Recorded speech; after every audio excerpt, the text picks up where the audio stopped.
حاضرین مجلس، سابق صدر، معزز مہمانان، سابقہ بدھ انجمن ترقی پسند مصنفین کے الیکشنز ہوئے جس میں نئی باڈی تشکیل دی گئی اور اس کے بعد تمام دوستوں نے مل بیٹھ کر مشاورت سے یہ طے کیا کہ ادبی جلسے سے پہلے ہمیں جو کرنٹ صورتحال ہے اس وقت اس پہ ہمیں بحث کی ضرورت ہے، جس میں نہ صرف پاکستان متاثر ہے بلکہ پوری دنیا کی معیشت اس میں متاثر ہے۔ عالمی سطح پر جو صورتحال کی اکھاڑ پچھاڑ ہے اس کو ڈسکس کرنا بڑا ضروری ہے۔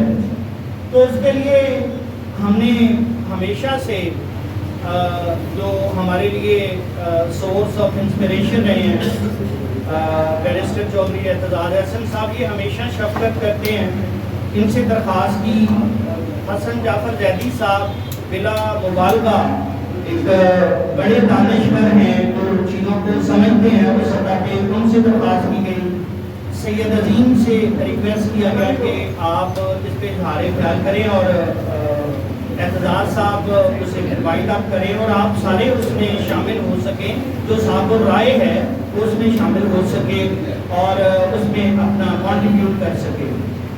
ڈیفینیٹلی بنیادی چیز تو یہی ہے کہ ہم نے لوگوں تک جو اصل صورتحال ہے وہ پہنچانی، ذہنوں میں سوالات کو ابھارنا ہے تاکہ وہ تبدیلی جس کے لیے ہم کوشش کرتے رہے ہیں اور کرتے رہیں گے وہ ممکن ہو سکے۔ تو آج کے اس اجلاس کی صدارت بیرسٹر اعتزاز احسن صاحب کر رہے ہیں۔ سید عظیم ٹریفک کے مسائل کی وجہ سے تھوڑا سا لیٹ ہیں، تو میں درخواست کروں گا سر آپ کی اجازت سے کہ حسن جعفر زیدی صاحب سے ہی ہم آغاز اس کا کر لیں۔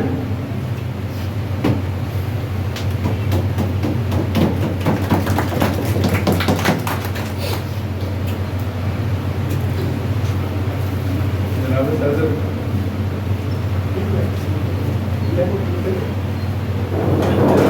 اور ساتھی حضرات، صدیقین نے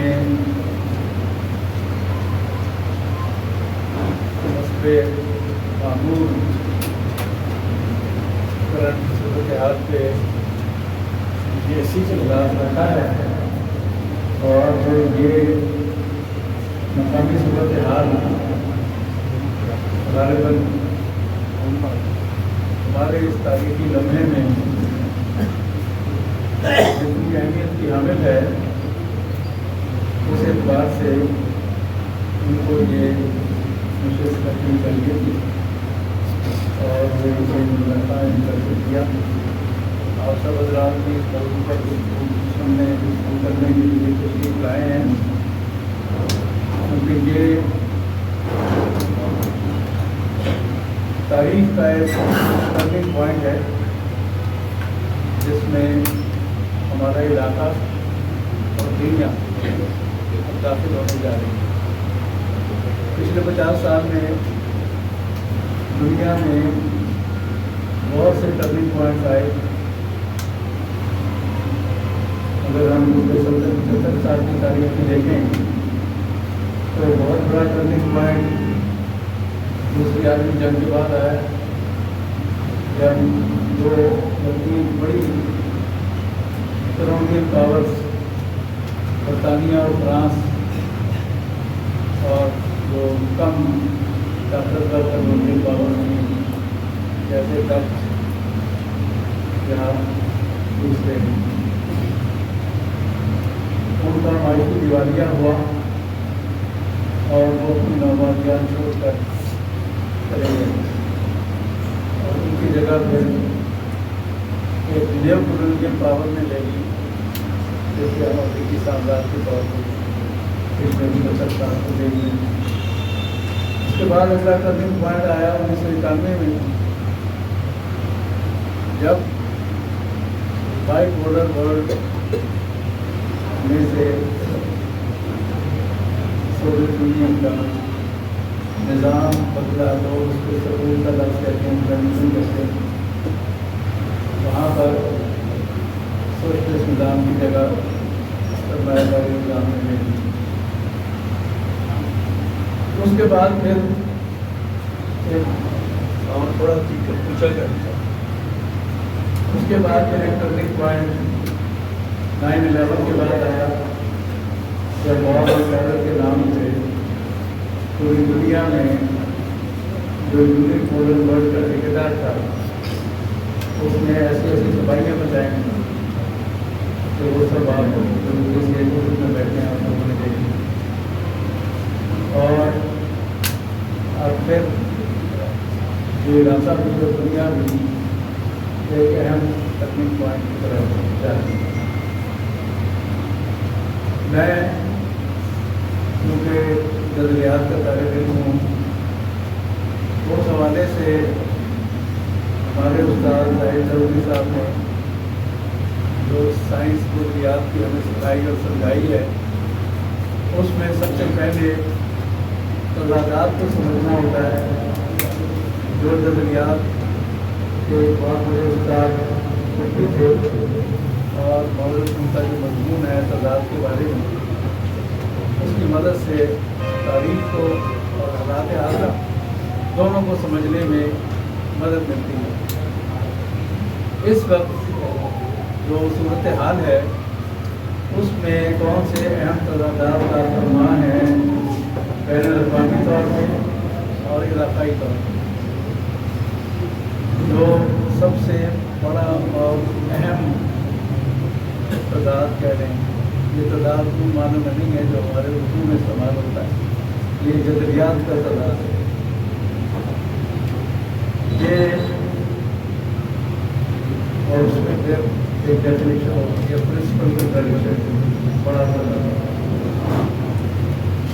اس کی اب اس میں دو مخالف یا دو سے زیادہ مخالف وجہ ہوتی ہیں۔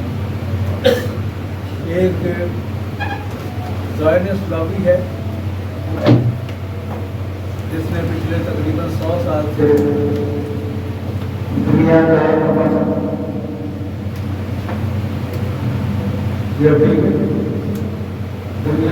تباہ کرنے کی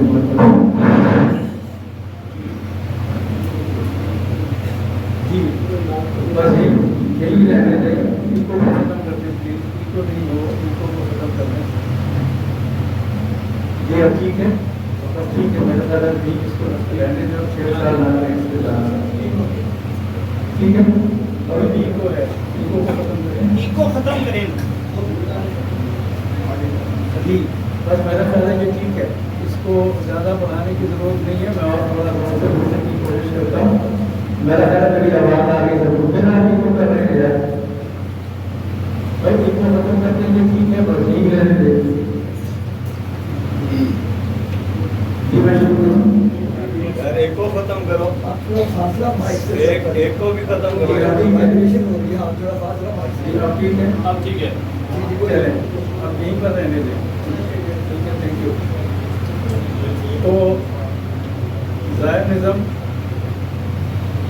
اور اس کی مد مقابل قوت فلسطین اور 1949 کے اسرائیل کے ہونے کے بعد عرب جن میں مصر، شام اور یہ قوتیں تھیں۔ اس وقت ایران شاہ ایران کے اقتدار میں تھا، سوڈا پارٹی کا انقلاب جب اٹھا جا چکا تھا، تو یہ جو تضاد زائنزم کا تھا یہ عربوں کے ساتھ چلتا رہا۔ عرب اسرائیل جنگ ہوئی، 67 کی جنگ ہوئی، 73 کی جنگ ہوئی، پھر اس کے بعد کیمپ ڈیوڈ ہو گیا اور مصر اور اسرائیل اور جارڈن اور اسرائیل معاہدہ ہو گیا۔ پھر انہوں نے ایک دوسرے کو تسلیم کر لیا یہ صورتحال ابھی ٹرانزیشن میں تھی کہ 79 میں ایران کا انقلاب ہو جاتا ہے. اس انقلاب تک جو عرب قابض ہیں انور سادات اور جارڈن یہ ٹیکل ہو گئے ہوئے تھے اور پی اینڈ او کی لیڈرشپ بھی بہت حد تک ٹیکل ہونے کی طرف چلی گئی تھی. ایران کے انقلاب تو اس کو اپنے ہاتھ میں چھوڑ دیا جاتا. ایران کے انقلاب کے نتیجے میں زائونزم کا پرنسپل تضاد بن گیا ایران کے ساتھ، کیونکہ ایران نے اس خطے میں جو سب سے بڑا امریکہ کا کنٹرولمنٹ تھا اسرائیل، کیونکہ انہوں نے امریکہ کی خلاف کو انقلاب اپنا کامیاب کیا تھا، تو وہ تضاد تبدیل ہو گیا زائونزم اور ایران کے درمیان. دوسرا تضاد وہ براہ راست امریکہ اور ایران کے درمیان ہے، جس نے امریکہ کو آئل ریجن پہ اپنی ہیجمنی رکھی اور اس کی خاطر نہ صرف آئل ریجن پہ اپنی ہیجمنی رکھی ہے بلکہ پوری دنیا پہ اپنی ہیجمنی رکھی ہے. اپارٹ فرام جو زائونزم اور ایران کا تضاد ہے، امریکہ کا اپنا تضاد بھی ایران کے ساتھ. تو تیسرا اہم تضاد اس میں ابھرتی ہوئی نئی اکنامک سینٹر مشرق میں چائنا، اس کے ساتھ امریکہ کا تضاد. نمبر 4 پوٹن کا رشیا. جب بورس یلسن کا رشیا آیا تو وہ امریکہ کا اتحادی تھا اور اس نے ان کا ساتھی بن کے یہ جو یونی پولر ورلڈ میں امریکہ نے جنگیں مسلط کی تھی وہ ان کا حصہ دار بن گیا تھا، عراق ہو لیبیا ہو. لیکن پھر جب اس کو اس کا مناسب حصہ نہیں ملا تو پھر پوٹن اور امریکہ کے درمیان اور پوٹن اور غربی طاقتوں کے درمیان تضاد شدید ہو گیا. پانچواں تضاد خود عرب ریاستیں جو خلیج کی ہیں ان کا ایران کے ساتھ، اس میں تاریخی عرب عجب تضاد بھی ہے، لیکن یہ علاقے عثمانی، یہ علاقے سینکڑوں سال تک یا صوبائی حیثیت پہ رہے ہیں یا راج ادا کرنے کی بنیاد پہ کسی اور سلطنت یا مملکت کے زیر نہیں رہے. یہ تقریباً 100 سال پہلے سلطنت عثمانیہ کے خاتمے کے بعد، وہ لمبی کہانی میں نہیں جاؤں گا، یہ ریاستیں وجود میں آئیں جن میں قبائل بذات خود مختار قرآن کے طور پہ بنے. آل سعود کو ایک مملکت دی گئی، پھر آل زید کو ایک مملکت دی گئی، بحرین میں خلیفہ قرآن کو ایک سلطنت دی گئی. قطر میں یہ ریاستیں وجود میں آئیں جہاں یہ قبائل پہلے قبائل اپنے طور پہ یہ کسی کے وہ صوبے دار نہیں تھے، یہ اپنے اوپر آ رہے ہیں. لیکن ان پر کنٹرول جو ہے وہ شروع میں برطانیہ اور فرانس کا تھا، اور دوسری عالمی جنگ کے بعد جب برطانیہ اور فرانس اس علاقے سے اپنا کنٹرول چھوڑ کر نکلے تو پھر یہ کنٹرول امریکہ میں لے گیا. سب سے بڑی جو کوالٹیٹیو چینج اس ایریا میں آئی وہ تیل کا نکلنا تھا. تیل کے نکلنے سے پہلے یہ بہت غریب لوگ تھے، پھر قبائلی تھے، یہاں سے جانے والے حاجیوں کے احتیاط کے اوپر یہ گزارا کرتے تھے، یا کبھی لوگ یہ تجارتی قافلوں کو روک لیتے تھے. ان کا اپنا ذریعہ معاش کوئی زیادہ نہیں تھا. پیٹرو ڈالر آنے کے بعد اتنی